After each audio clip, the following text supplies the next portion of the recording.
Après avoir évoqué mercredi la fin des évidences et d'une forme d'insouciance, le président Macron est maintenant en Algérie parti chercher le gaz qui risque de nous faire défaut cet hiver. Notre méprisant de la République vient de faire sa rentrée, se campant en Churchill matinée de De Gaulle. On a eu droit à un discours brouet, déclamé avec l'onction et la componction qu'affectionne notre recalé du conservatoire. Emmanuel Macron s'est d'abord échauffé la voix depuis Bormes-les-Mimosas, délaissant son jet-ski pour annoncer la fin de partie.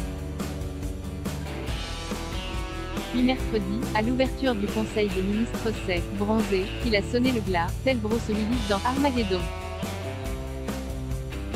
Pour se mettre dans l'ambiance, il n'y a qu'à se rappeler le discours prononcé par Winston Churchill, le 10 mai 1940, devant la Chambre des communes: « Je n'ai à vous offrir que du sang, de la sueur et des larmes. » Un président bouleversant. On peut aussi relire la fin du premier tome des Mémoires d'espoir du général, intitulé « Le Renouveau, 1958 à 1962 ». Renouveau, ça sonne du reste un peu comme Renaissance, le nouveau nom du parti de notre président. Sur la pente que gravit la France, ma mission est toujours de la guider vers le haut, tandis que toutes les voix d'en bas l'appellent sans cesse à redescendre. Ayant, une fois encore, choisi de m'écouter, elle s'est tirée du marasme et vient de franchir l'étape du renouveau. Mais à partir de là, tout comme hier, je n'ai à lui montrer d'autres buts que la cime, d'autres routes que celle de l'effort. S'inspirant donc de ces illustres devanciers, ainsi par là, non pas Zarathustra, mais leur palépigone, Emmanuel Macron, je crois que ce nous sommes en train de vivre est de l'ordre d'une grande bascule ou d'un grand bouleversement. Nous vivons la fin de ce qui peut apparaître comme une abondance. C'est aussi la fin des évidences, et d'une forme d'insouciance, a-t-il poursuivi, montrant de quel bois on ne se chaufferait pas. Une manière comme une autre de signifier aux gilets jaunes, comme à tous les autres gueux semblant que le temps des cerises s'était terminé et qu'ils allaient définitivement être aux fraises. France, Algérie, de l'eau dans le gaz là. On aurait préféré qu'il nous signifiât plutôt la fin de l'arrogance, de la suffisance et des sentences. Toujours est-il qu'il nous a filé le bourdon en nous mettant ainsi en condition pour encaisser les turbulences qui ne manqueront pas d'advenir dès l'automne. Aussi c'est qu'on a pensé à repartir pour quelques jours de vacances, s'étant laissé dire qu'à Fresnes, il y avait un spot assez sympa pour s'initier au karting. Notre caressant de la République est maintenant en Algérie parti chercher le gaz qui risque de nous faire défaut cet hiver et, éventuellement, évoquer le renvoi sur leur sol des délinquants de nationalité algérienne. Il rencontre donc son homologue Abdelmajid Tebboune. On imagine combien Emmanuel Macron est en position de force pour négocier. La parole du président, au premier soir de ce déplacement, a été bien sûr lyrique, mais posée. En bon euphémisant de la République, il a pesé ses mots comme autant de douzaines de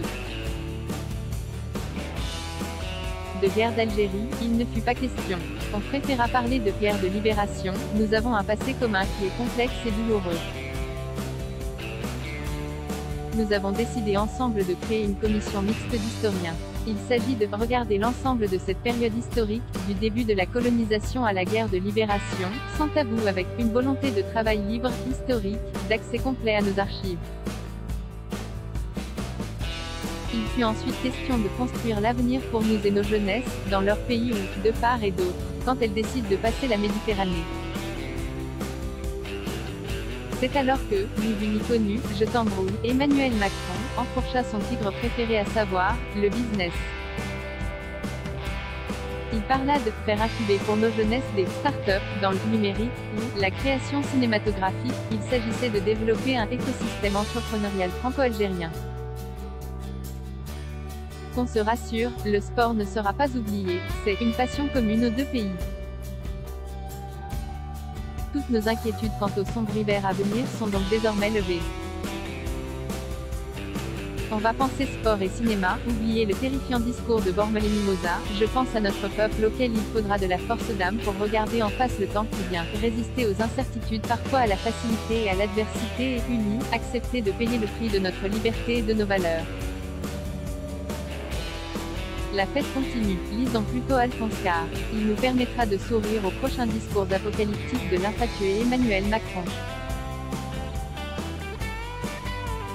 Avec des airs pédants et des mines tachées, des philosophes faux prêchent d'un ton cagot de rigide vertu en si haut lieu juché, qu'on renonce d'y tendre et qu'on se dit bientôt, l'homme est né trop pesant pour s'élever si haut. Alphonse Karr dans une poignée de vérité. Mélange philosophique, 1858, une poignée de vérité, mélange philosophique price, 17,40 € un musset des new available from 17,40 € les vérités cachées de la guerre d'Algérie price, 9,10 € succès des new available from 8,99 € à lire aussi. Du même auteur une solution définitive, et pas chère, au problème des mineurs non accompagnés LGBT, et pourquoi pas un siège au Conseil de sécurité de l'ONU? Tournée de Macron en Afrique, Nasdaq Oblique.